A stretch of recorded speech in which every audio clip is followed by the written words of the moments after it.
Well, hello, good evening, and welcome everyone to another maybe exciting episode, hope so, of Friday with Friends. And today's friend, Gregg Blair, longtime meditator that I've known for some time. I've only met you a couple of times, but I've seen you many, many times. Welcome, Gregg. Thank you. Om Shanti. Om Shanti, it's good to see you. This is one of the benefits of post-pandemic life, is that even though we're socially distanced even more, our connection is greater, which kind of segues into the topic, or the title for tonight is love and detachment, finding that perfect balance. So there's the space between us is definitely detachment, but we have no problem connecting with love. Correct. So when you hear the word love, let's take both words. Yeah. Well, everyone has kind of a feeling for the word love, but the word detachment, maybe not so much. When you hear the word detachment, what triggers? I think people use detachment as a defense mechanism. And so a lot of people don't understand what it means to be detached, but if they have a trigger point from someone else or a difficult situation, I find that they share it's easy to detach. I won't let this person bother me. I'm not going to get involved in that situation. And they use that as a form of detachment. So it's kind of a weapon then, in a way. Yeah. It's a protection, an insulation. So how do you see it differently? Well, I think, using both words together, as we learn with the Brahma Kumaris, our highest example is God. And God has repeated that you cannot be detached unless you're loving, and you cannot be loving unless you're detached. So trying to tie into your topic of which portions to use, it's almost as though we have to take that away and we have to understand what loving is. So just like detachment, I don't know that people get what loving is. There's so many definitions. If I'm young and I meet someone, I'm in love. Yeah. And it's more about infatuation or even attachment.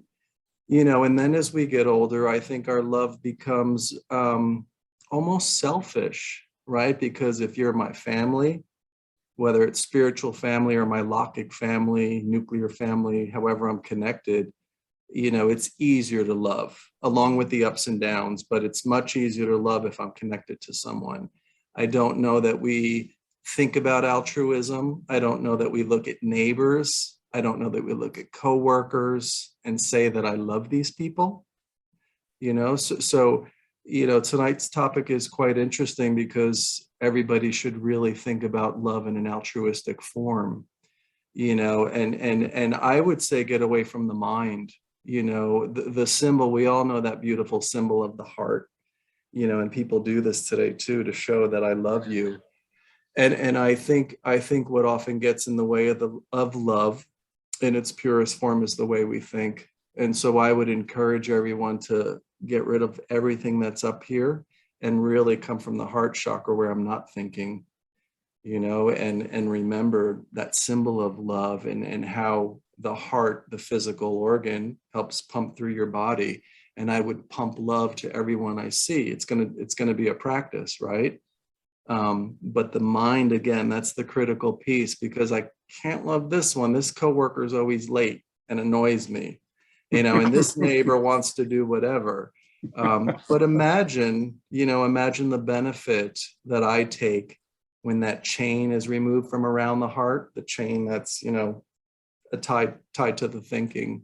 So again, I would step back to practicing and being altruistic, and trying to love everyone. So when you're saying, you're talking about the different types of love and infatuation, it occurs to me that oftentimes love is kind of mixed up with attachment, really.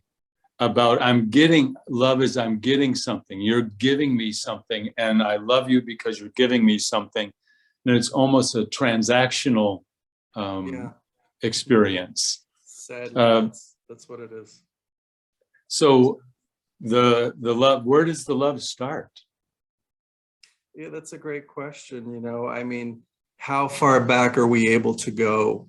So let's start with the soul, that incarnates into the body, and there really are no words. And I don't care, think about being on a subway, and there's an Asian or an African American, whatever, and they have a baby. What does everybody do when they see that baby? Think about love that way. I see that child and everybody wants to get a glance, because that's the love in that child is very That's a pure. very, very good point. Yeah. And just like you said, and what do we expect from that baby? What do we expect to get in return? Nothing. And yet we're expressing love. I've often seen that. I use that a lot of times in talking with people, is that you find the grumpiest old man, but if a 3-year-old comes up to him and tugs on his trousers and says, "I like you," he automatically melts. It melts. And yet there's nothing to gain from that one. Right. Because deep within us, we are love. And the selfish part is wanting that return, but everybody really wants to give. And so back to that example of the baby, that exchange is really about giving. That's what our nature is. That's what we're comprised of. And we want to give love. It makes us tick. So now going back to the other side of that, the balancing thing is detachment. What am I detached from? Again, I would start with myself, right? Because we are in the flesh and there's a lot of judgment, that we have. And so I would first detach from myself and my thinking, and then think about what detachment means. It's opening a door. It's no longer a protective mechanism, but if I can really detach, judgment is now lacking. And in place of that judgment, I think I can fill that with being loving, being compassionate. If loving is a little difficult, it's a big word, right? Again, I know that for my family, the close people, but if I can detach, really, really detach purely, right? A pure detachment, not to defend myself or not to get involved with the situation. But when I reach that point of detachment, the door opens where I can infuse compassion in this situation, understanding something we lack today. I don't understand others. I don't want to understand others. We don't have to look any further than the political environment that we've been in for the last several years. And yes, and people are sharing facts, their set of facts. They don't even know they have an opinion anymore, right? And then the judgment starts, and I can't detach, and I'm not going to get involved. And there's the protective mechanism where I think I'm detaching from you, but I'm not. And in that perverse state of detachment that comes along with judging, I'm usually fuming a little bit, but I'm not going to react. I'm not going to let you see me react. So now I've detached. Does that make sense? So that's not really detachment then, is it? I don't think so. No, of course not. But it's hard to define almost that detachment. Well, as I hear you speaking, the feeling I'm getting is what I'm detaching from is I'm detaching from my need for you to behave in a certain way, because that means I'm taking, Yeah. I'd be taking from you, which is not loving. If you Right. think of, oftentimes you think just the hand gesture. If you think of the hand gesture of love, it's like this, Yeah. but this is more like attachment. Yeah. And interesting, Craig, because you've used taking to describe or to define both the love aspect and the detachment I'm taking. And so maybe it's, the opposite of taking is giving, right? And so if I can detach, from myself, my thinking, my judgment, I'm giving, again, opening that door. And what can I give through that state? And I think that's why Baba ties in the equality of being loving and being detached. And I've spoken to friends about this in the past. I don't have children. And I think trying to understand the equal parts of loving and detached when you have a child or children is the most difficult, because everybody tells me I want the best for my child. And there's a lot of attachment to that, right? There's love there, 1,000%. There's absolutely love, but I cannot let that child grow and flourish the way they should. I'm at fault when the child did something wrong. I didn't raise them right. I didn't do this or that. I don't recognize their karma, their determination to do whatever they want to do. And so detachment, we said some use it as defense mechanism, but detachment can actually bring me protection, right? From damaging myself, that I didn't do good enough with my children, or this is my fault. I think that's the most difficult piece. The way you're saying is, I can see how detachment frees me, because it's not me. I'm not taking, I don't need anyone to behave. I don't need them to succeed. And not just children, but especially any close relationship. We find those boundaries have become more and more undefined as we cross, and the giving and taking is haphazard, and we unknowingly get attached, or lack of loving, because I'm wanting to take, because I'm getting, and now you're not giving to me. So I'm wondering what happened, whatever my reaction is. So what I could see is that, from what you're saying, is that the key is I have to be able to observe this all. Yes. Yeah. So how have you learned to observe this all? Well, it's interesting you go into that, because, what does Baba teach us? To be the detached observer, right? And so that ties in beautifully with what you're saying, and there is that form of protection, right? I am now the detached observer. And in the detached observer state, what have we learned? Everything is accurate, right? And when I'm so involved, when I'm attached to everything, it's not accurate, because this should not have happened to me. This should not have occurred. Why did God allow for this situation to occur? And then the blame comes in. But in that, being a detached observer, I'm very protected, because I learned the word accuracy, right? I don't have to agree or disagree. I don't have to like or dislike. It has happened, so it's accurate. Or as they say in the West, it is written. Sorry, in the East, it is written, right? And so staying with that, now that I am that detached observer and watching everything occur, all the scenes, and it's accurate, I think that opens the door to allow me to love a little bit easier too. Because as I'm detached and not taking on the sorrow and the suffering, it doesn't mean I'm blind to it. But mostly what I see out there when I'm detached is a lot of what is difficult for people. And maybe this way I can start loving more. I can recognize that as a soul, my vibrations are very real.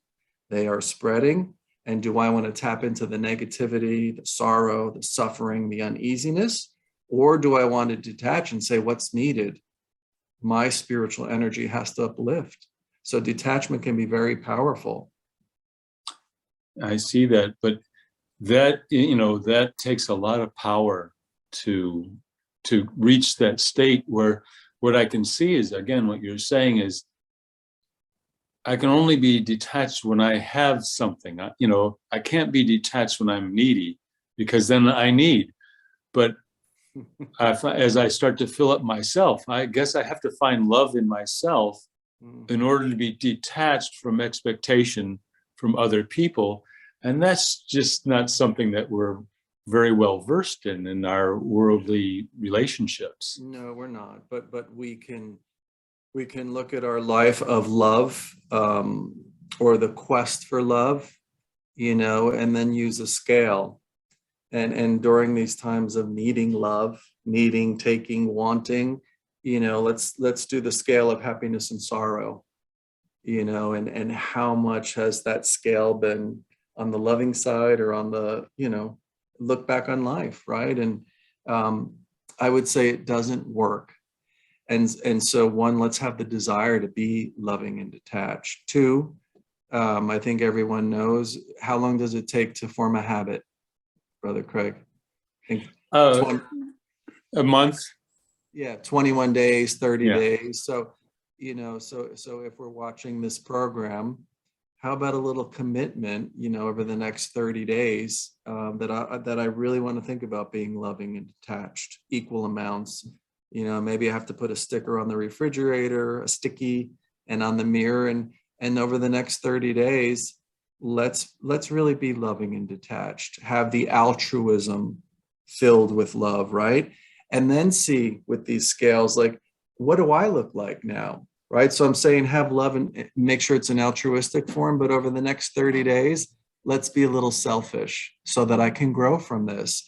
And I mean that loving and detached. How do I feel as I'm really diving in as a student and understanding what it's like to be detached in a pure form and loving in a pure form? And that benefit comes back to me. So maybe the next 30 days, a little bit of selfishness so I can learn this. And now it's a habit, it's instilled. And now I don't have to be selfish after 30 days. This thing called love feels really good. And I want to give that freely because this is what the world needs. So I'm detached. Still, I find probably that word puts people off because it feels like you're not being loved. Like, no one wants to hear, well, I'm detached from you. And I'm detached from my expectations from you, and this allows me to love you more fully. Yeah. I mean, that's really well said.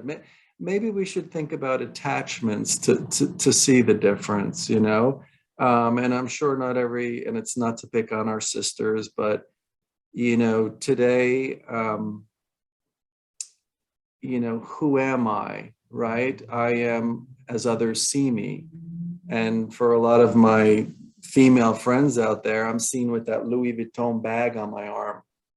I'm seen with glasses that have the Chanel symbol, or, so think about what attachments look like, right? I can't go out with my face on for women. Again, not picking on women, but just as I see, this male society, and women are very different from men, and there's things that they need to do or feel they need to do, so there's so many attachments out there, and that's heavy.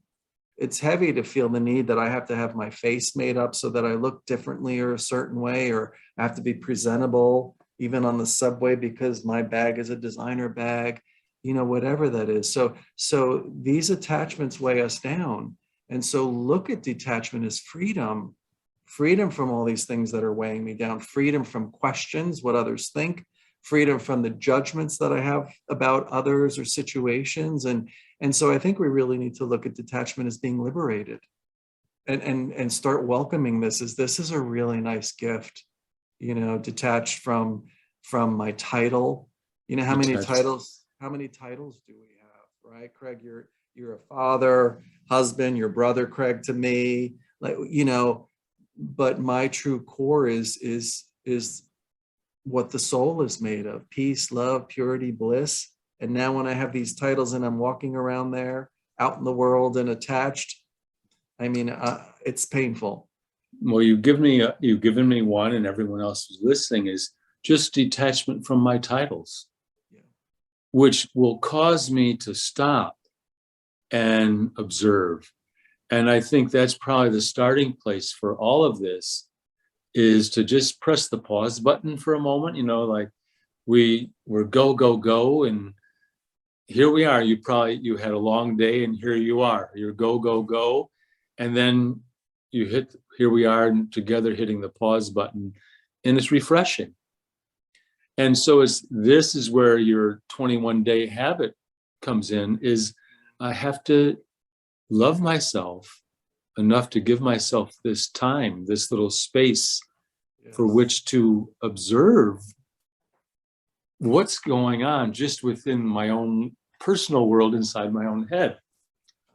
And maybe we can use this now as a segue into the meditation part of this process. Each time we do this, I like to have the guest give us like a 3-minute meditation based upon the theme of tonight's talk. And so maybe this one, you can really give us like the experience of what it's like to be within yourself as the observer, as the detached observer, as a means to create more love. How's that sound to you? Sounds wonderful. I especially like the part where you just said I have to love myself. I think that's what we Well, forget. that's when I was alluding to earlier. So where do you start? And Yeah. that's what I was thinking. I have to start with me. Thank Because you for that. once I start with me and I fill myself up, then my needs are less. And so then how someone being late, I'm not upset at that. I don't judge. I just want to rectify the situation as an administrator, but I'm not upset about it. So, right. Nice. All right.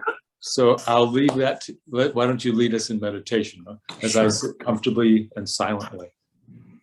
So as Brother Craig said, I sit comfortably and I sit silently. And let's just take a nice deep breath in, inhale,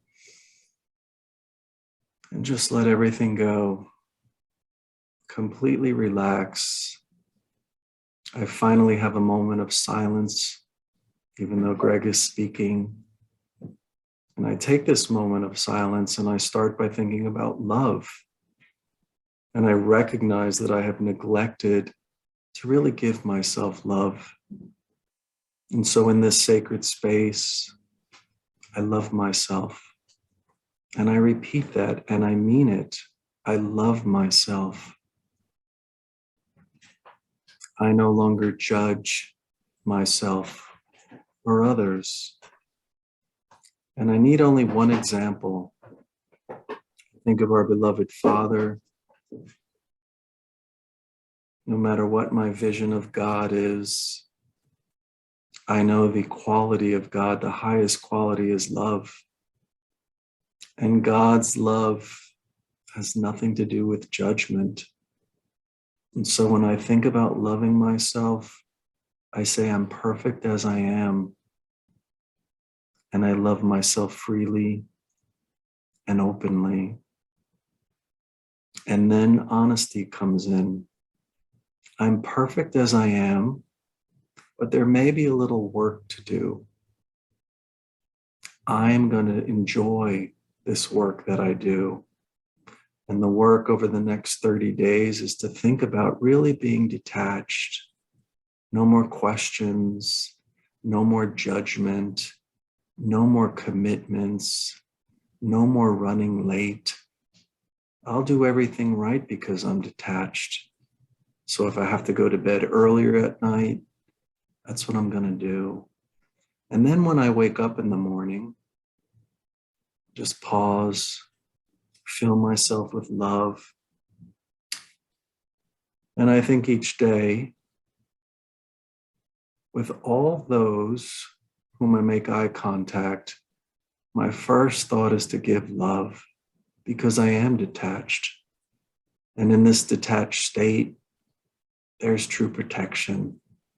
I'm protecting myself from me, and I'm protecting others from my previous thinking. And I give, and I give, and I give.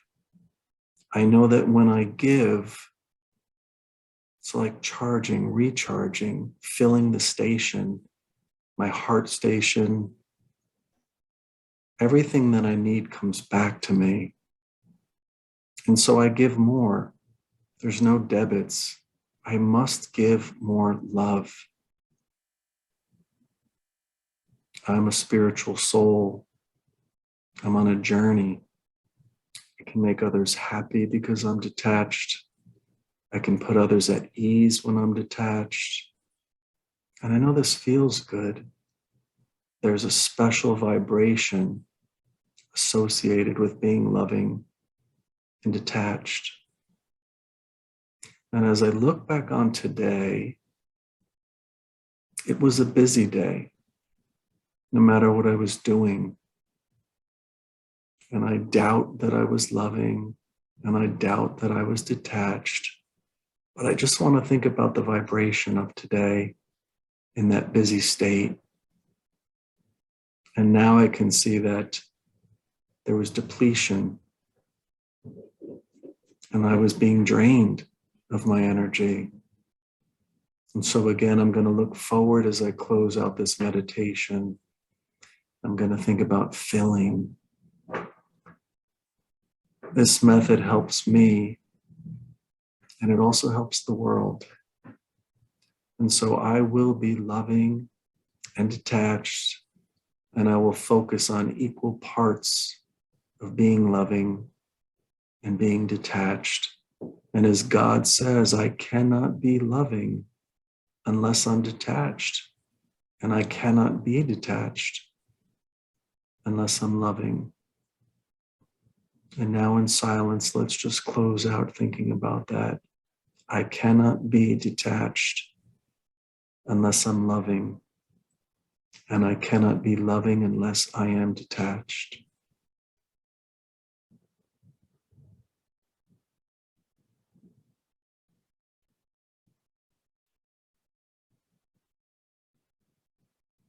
Om Shanti. Om Shanti to that. Gregg, thank you for your sharing. Thank you for your honesty, because that's what really comes through, is the truth is really sincerity. And when I can't even be honest unless I'm detached, because it hurts, because I'm judging. So it's such a beautiful, I don't want to use the word weapon, such a beautiful tool to have for myself. Just, I felt it during the meditation, that what a great tool detachment is, to allow myself to be able to see my actions without judgment. And so I've saved that energy that I would spend away on whatever it was, Right. to be loving. Very nice. Well, thank you for the opportunity. Thank you. Thank you very much. So Pleasure. bye. Om Shanti.